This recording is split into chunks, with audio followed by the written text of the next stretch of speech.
एथियज़म यानी खुदा के वजूद का इनकार आजकल का एक बहुत अहम मुअम्मा। इस वीडियो में एथियज़म को 3 अहम कैटेगरीज में तकसीम किया गया है। एथियस्ट एंड एग्नोस्टिक्स ये फर्स्ट कैटेगरी है। ये वो लोग हैं जो खुदा के वजूद पर यकीन नहीं रखते। Atheist they don't believe, agnostics they are not sure, they are not certain. उनका मानना होता है कि दुनिया का हर इफेक्ट किसी काज का नतीजा है और अगर काज मालूम हो तो खुदा की ज़रूरत बाकी नहीं रहती, फिजिकल लाज काफ़ी हैं। ये खुद को लॉजिकल, रैशनल और डिटर्मिनिस्टिक कहते हैं। दूसरी कैटेगरी है स्केप्टिकल बिलीवर्स की। ये वो लोग होते हैं जो ज़ाहिरन मुसलमान या किसी भी मज़हब से ताल्लुक़ रखते हैं, मगर उनके दिल में शकूक, सवालात और उलझनें हैं। वो इन सवालात को अपने अंदर दबा कर रखते हैं और इसकी वजह से दीन से और दूर होते जाते हैं। वो हमसे सवाल नहीं पूछते क्योंकि हमारे पास इल्म भी नहीं और बर्दाश्त भी नहीं, तो वो अपने ये सवालात अपने तक दबा कर रखते हैं। उन्हें ये भी डर होता है कि अगर सवाल उठाया तो फितवे लगेंगे और पता नहीं क्या-क्या इल्ज़ामात लगेंगे। तीसरी कैटेगरी, जिसके बारे में हम बाद में बात करेंगे। आज की वीडियो पहली 2 कैटेगरीज़ के लिए है। सन 1966 में दुनिया के मकबूल तरीन रिसाले टाइम मैगज़ीन ने अपने कवर पर एक हैरत अंगेज़ सवाल उठाया, इज़ गॉड डेड? क्या खुदा मर चुका है? ये कवर उस दौर की एक आम सोच की अक्कासी करता था कि जैसे-जैसे साइंसी तरक्की होती है, खुदा का तसव्वुर गैर ज़रूरी होता जा रहा है। लेकिन हकीकत ये है कि ये अफ़वाहें क़ब्ल वक़्त थी। बल्कि हैरत की बात तो ये है कि खुदा के वजूद के सबसे ताकतवर दलाइल खुद साइंस से ही सामने आए। कहानी कुछ यूँ है। उसी साल यानी 1966 में मशहूर माहिर फल्कियात कार्ल सेगन ने ज़मीन जैसे दूसरे सियारों की तलाश के दौरान ऐलान किया कि ज़िंदगी के लिए 2 बुनियादी शराइत ज़रूरी हैं, एक दुरुस्त किस्म का स्टार और एक प्लैनेट जो उससे बिल्कुल मुनासिब फासले पर हो। कायनात में तकरीबन 1 ऑक्ट्रिलियन यानी 1 के बाद 24 ज़ीरो तकरीबन प्लैनेट्स हैं, यानी 1 सेप्टिलियन 1 के बाद 21 ज़ीरो पर लाइफ सपोर्ट करने वाले प्लैनेट्स हो सकते हैं। इसी उम्मीद पर एक बड़ा साइंसी मंसूबा शुरू हुआ, SETI, search for extra terrestrial intelligence. Radio telescopes की मदद से कायनात से सिग्नल सुनने की कोशिश की गई, लेकिन बरसों गुजरने के बावजूद कायनात खामोश रही। 2014 तक नताइज निकले ज़ीरो, नाडा, ज़िल्च, कुछ भी नहीं। तो फिर क्या हुआ? वक्त के साथ साइंसदानों को यह एहसास हुआ कि ज़िंदगी के लिए सिर्फ 2 नहीं, बल्कि बेशुमार पेचीदा शराइत दरकार है। कार्ल सैगन की कंडीशंस 2 से बढ़ते हुए 10, फिर 20, फिर 50, फिर 200 हो गए और हर नई कंडीशन के साथ ज़िंदगी के काबिल प्लैनेट्स की तादाद घटती गई, यहाँ तक कि वो सिर्फ चंद हज़ार रह गई, वो भी महज अंदाजे। हत्ता कि खुद SETI के हामियों ने तस्लीम किया कि पुराने तखमीने नाकाबिले एतबार थे। 2006 में पीटर श्नेकल ने एथियस्ट मैगजीन स्केप्टिकल इंक्वायरर में लिखा, in the light of new findings early estimates में नो लॉन्गर बी टेनेबल।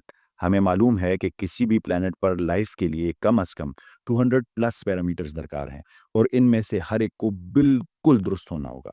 अगर सिर्फ एक फैक्टर भी गलत हो जाए तो लाइफ का वजूद मुमकिन ही नहीं रहता।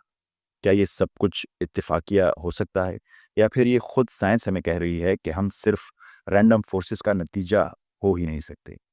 लेकिन ठहरिए, ये तो अभी शुरुआत है।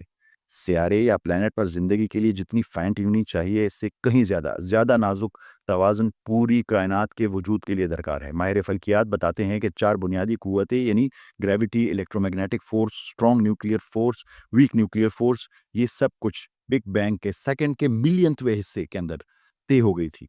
अगर इनमें से किसी एक कदर में भी मामूली सा भी फ़र्क आ जाता, तो ये कायनात वजूद में ही ना आती।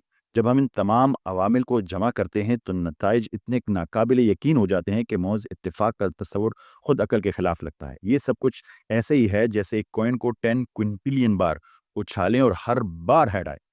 क्या ये मुमकिन है? यकीनन नहीं। खुद फ्रेड हॉयल, जिन्होंने बिग बैंग का नाम तजवीज़ किया, कहते हैं कि मेरा एथियज़्म इन दरियाफ्तों के बाद लरज़ कर रह गया।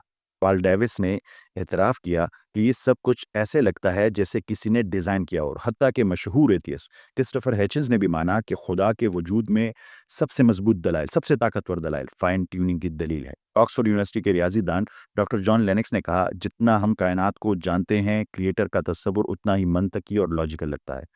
कायनात तमाम मौज़ों में से सबसे बड़ा मौज़ा है, एक ऐसा मिरेकल जो खुद किसी ग्रेटर इंटेलिजेंस की तरफ इशारा करता है। Doctor Willie Soon from Harvard Smithsonian center for astrophysics ने अभी 2025 में मैथमेटिकल लॉजिक के जरिए गॉड एग्जिस्टेंस की दलील दी और फार्मूला दिया।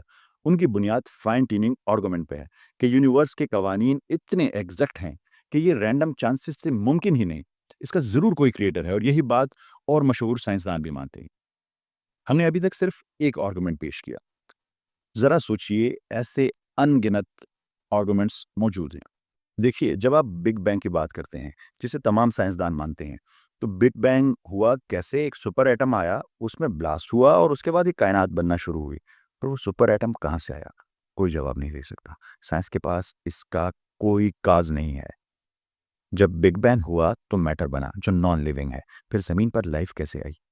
आप कहते हैं एबायोजेनेसिस, पर एबायोजेनेसिस को अभी तक लैब में प्रूव नहीं किया गया, अभी तक ऑब्जर्व नहीं किया गया। यानी आप सिर्फ फेथ बेस्ड हैं, आप सिर्फ बिलीफ बेस्ड हैं। एबायोजेनेसिस को अभी तक प्रूफ ही नहीं किया गया। और हार्ट प्रॉब्लम ऑफ कॉन्शियसनेस, जो एथियस्ट, जो साइंसदान है, डेविड चामर्स जैसे लोग कहते हैं कि हाँ, इंसान अलग है, उसकी कॉन्शियसनेस अलग है, डुअलिज्म का। हार्ट प्रॉब्लम ऑफ कॉन्शियसनेस कहाँ से आई? इंसान के पास कॉन्शियसनेस कहाँ से आई? हम इसका जवाब नहीं दे सकते।